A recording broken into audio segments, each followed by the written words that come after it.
আসসালামু আলাইকুম।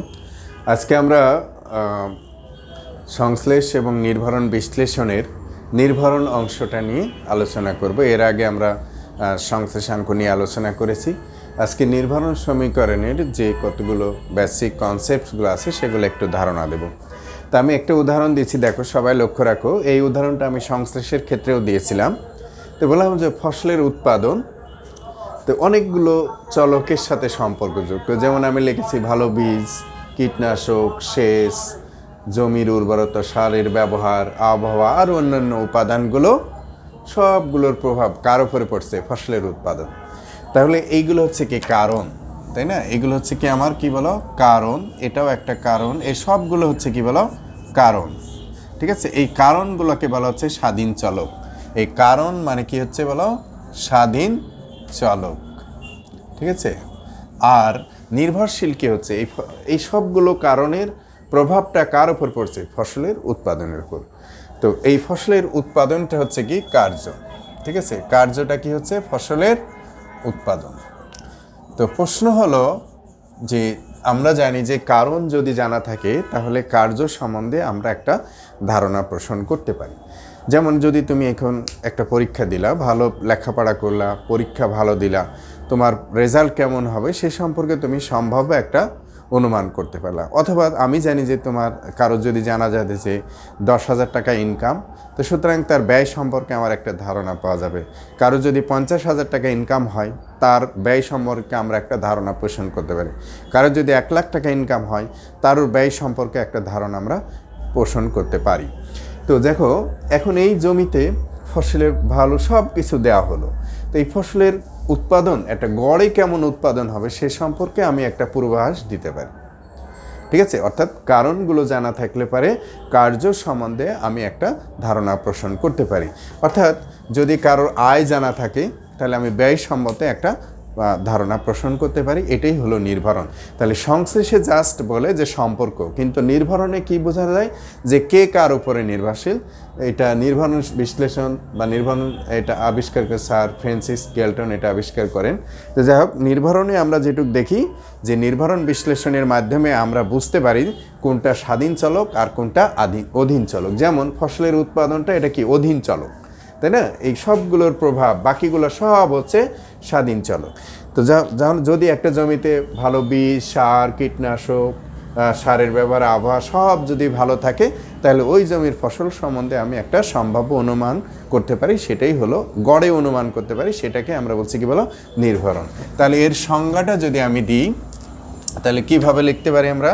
দেখো, দুই বা ততোধিক, দেখো 2 বা ততোধিক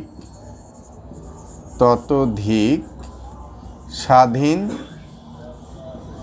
চলকের, ব্র্যাকেটে লিখি কারণ, 2 বা ততোধিক স্বাধীন চলকের কারণ, স্বাধীন চলকের জানা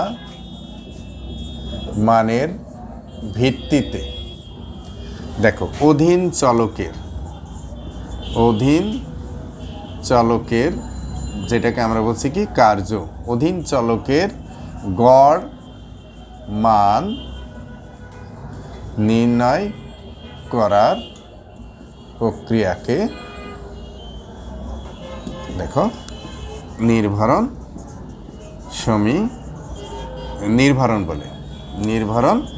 বলে।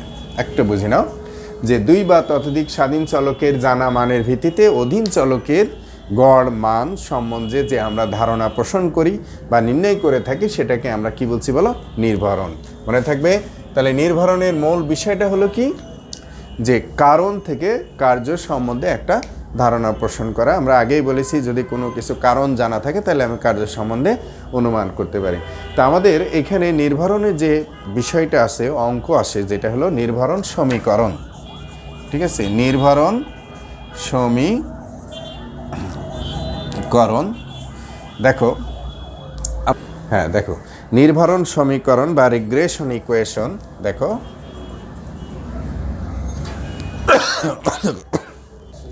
নির্ভরণ সমীকরণ বা রিগ্রেশন ইকুয়েশন এর উপর ভিত্তি করে আমাদের মূলত এই অধ্যায়ের অঙ্ক এসে থাকে। যখন আমরা গাণিতিক সমস্যাগুলি করব তখন এগুলো আরও ক্লিয়ার করব ম্যাথের মাধ্যমে। কিন্তু আমরা নির্ভরণ সমীকরণ কিভাবে বের করব সেটা একটু বুঝে নাও। দেখো এক্স একটি স্বাধীন চলক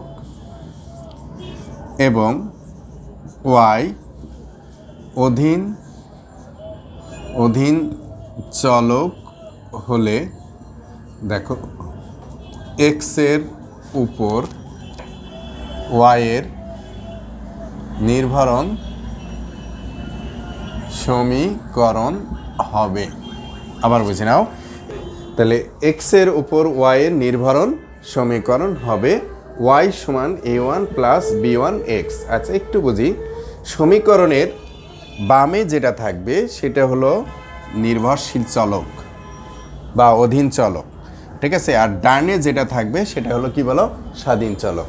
তো ধরে নিলাম যে আয় এবং ব্যয়, তো ব্যয় হলো ওয়াই, আয় হলো কি বলো আয়, এক্স হলো আয়।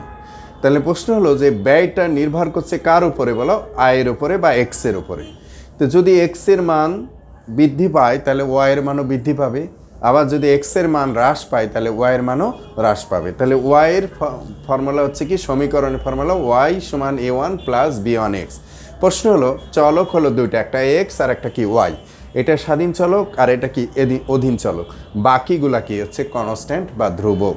আমরা অর্থনীতি ভাষা বলি অন্যান্য অবস্থা যদি অপরিবর্তন থাকে, দাম বাড়লে চাহিদা কমে আর দাম কমলে কি চাহিদাও বাড়ে। তো এ বি হচ্ছে অন্যান্য অবস্থা, অর্থাৎ আমি আগের উদাহরণ সেই জমিতে ফসলের উৎপাদন, এক্স হলো সার আর ওয়াই হলো কি বলো ফসলের উৎপাদন, এ আর বি হলো অন্যান্য অবস্থা, তা বীজ, কীটনাশক, আবহাওয়া সব কিছু।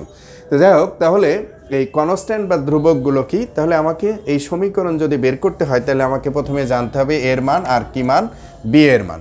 এর ফর্মুলা হচ্ছে দেখো y bar minus b1 x bar. তাহলে a1 বের করতে হলে আমাকে এক্স বার বের করা লাগবে, ওয়াই বারও বের করা লাগবে। এক্স বারের formula summation x divided by N, Y বারের formula summation Y divided by কত এন। আর b1, এই b1কে বলা হচ্ছে এক্সের উপর ওয়াইয়ের নির্ভরাঙ্ক। তাহলে এক্সের উপর ওয়াইয়ের নির্ভরাঙ্কে আমরা কি বলছি বলো, b1। তার ফর্মুলা হচ্ছে summation x y minus summation Y divided by n, summation x square minus summation x divided by n whole square. ঠিক আছে, তাহলে এখানে দাঁড়াচ্ছে কি দেখো যে নির্ভরণ সমীকরণের, আবার বুঝে নাও, যদি বামের সমান চিহ্নের বামে যেটা থাকবে সেটা হলো অধীন চলক আর ডানে যেটা থাকবে সেটা হলো কি বলো, স্বাধীন চলক, বাকিটাগুলো হচ্ছে ধ্রুবক। আবার দেখো ওয়াই যদি এখানে হলো কি, এক্স হলো স্বাধীন আর ওয়াই হলো কি বলো অধীন।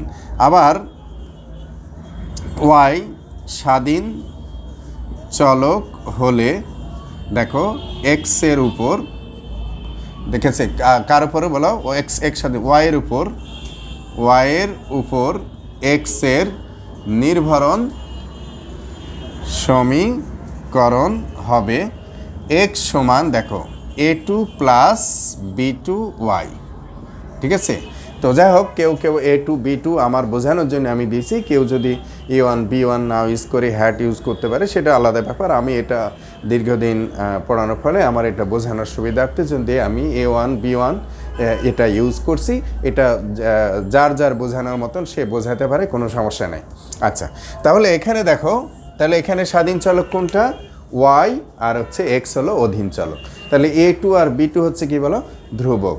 তাহলে সেক্ষেত্রে দেখো a2-র ফর্মুলাটা কি, a2-র ফর্মুলা উল্টায় যাবে যে x bar minus b2 y bar. তো বি এক্স বার ওয়াই বারের ফর্মুলা সেম, কোনো পরিবর্তন নাই। তাহলে এখন b2-র ফর্মুলা কি, b2 হচ্ছে summation x y minus summation x summation Y divided by n summation y square minus summation y whole square divided by n. তার ফর্মুলা সব এক, শুধু চেঞ্জ হচ্ছে নিচের মানটা, যখন b1 হচ্ছে তখন এক্স হবে আর যখন b2 হলো তখন হবে ওয়াই হবে। আচ্ছা, আমি আবারও বলি, এটা আমার বোঝানোর সুবিধার্থে আমি a1 b1 ইউজ করেছি, কেউ যদি সবগুলো এ বি দেয় কোনো সমস্যা নেই। তাহলে দেখো আমরা এক্সের উপর ওয়াই নির্ভরণ সমীকরণে কী পাচ্ছি, ওয়াই সমান a1 প্লাস b1 এক্স, আর যখন ওয়াই স্বাধীন হবে এক্স অধীন হবে তখন এক্স সমান কত, a2 প্লাস b2 ওয়াই। তাহলে এ বি, তাহলে আমাদের দেখো যদি আমাদের নির্ভরণ সমীকরণ বের করতে বলে তাহলে এই পানগুলো বের করতে হয়। কি বের করতে হবে? X bar y bar, common বিষয় এক্স বার আর কি বলো ওয়াই বার। আবার কি বের করতে হবে? এ ওয়ান, দেখো এ টু, বি ওয়ান এবং কি বি টু। যদি নির্ভরণ সমীকরণ বের করতে হয় তাহলে এই মানগুলো আমার জানা লাগে। যাই হোক, নির্ভরণের কতগুলো বৈশিষ্ট্য আছে আমি একটু বলি। যে নির্ভরাঙ্ক মূল হতে স্বাধীন কিন্তু মাপনের উপর নির্ভরশীল। আরেকটা বিষয় হলো, যখন আমরা সংশ্লেষাঙ্ক নির্ণয় করেছিলাম, দেখো সংশ্লেষাঙ্ক আর সমান root b one into b two, অর্থাৎ নির্ণয় করতে পারি যে নির্ভরাঙ্কের একটা বৈশিষ্ট্য হচ্ছে আর সমান root b one b two, অর্থাৎ সংশ্লেষাঙ্কের যে সূত্র ছিল এই বি ওয়ান হচ্ছে এতটুকু আর বি টু হচ্ছে এতটুকু।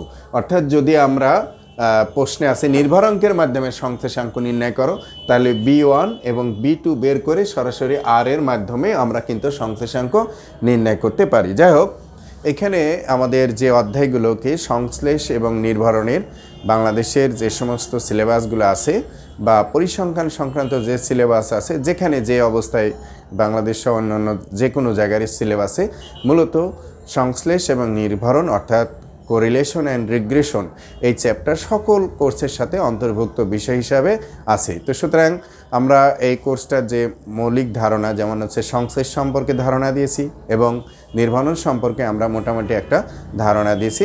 যাই হোক, এখানে 3 টাইপের অঙ্ক হয়। এখানে একটা হলো সংশ্লেষাঙ্ক নির্ণয় করে মন্তব্য করতে বলে, আরেকটা নির্ভরণ সমীকরণ, আরেকটা হলো র্যাঙ্ক কোরিলেশন, যেটা স্পিয়ারম্যানের র্যাঙ্ক কোরিলেশন। সেটা র্যাঙ্ক কোরিলেশনটা যখন আমরা গাণিতিক সমস্যাবলী করব তখন আলোচনা করব।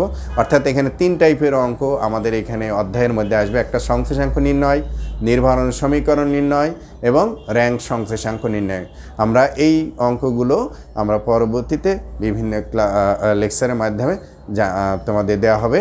আশা করি এই অধ্যায়টা তোমরা খুব সহজেই অঙ্কগুলো বুঝতে পারবে। সবাইকে ধন্যবাদ।